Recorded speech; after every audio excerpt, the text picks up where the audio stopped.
দ্বিতীয় বিশ্বযুদ্ধের সময় সোভিয়েত ইউনিয়ন ও নাৎসি জার্মানির মধ্যে একটি ভয়াবহ সংগ্রাম চলছিল।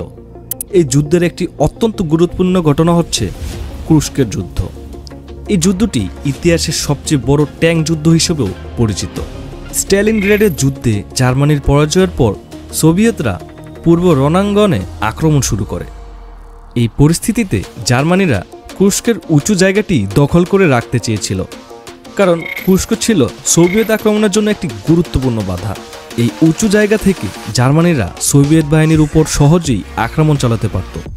1941 সালে অপারেশন বারবারোসার মাধ্যমে জার্মানি সোভিয়েত ইউনিয়নের আক্রমণ শুরু করে। প্রথম দিকে জার্মান বাহিনী দ্রুত অগ্রসর হয়, কিন্তু 1942 সালের শেষের দিকে সোভিয়েতরা প্রতিরোধ গড়ে তোলে।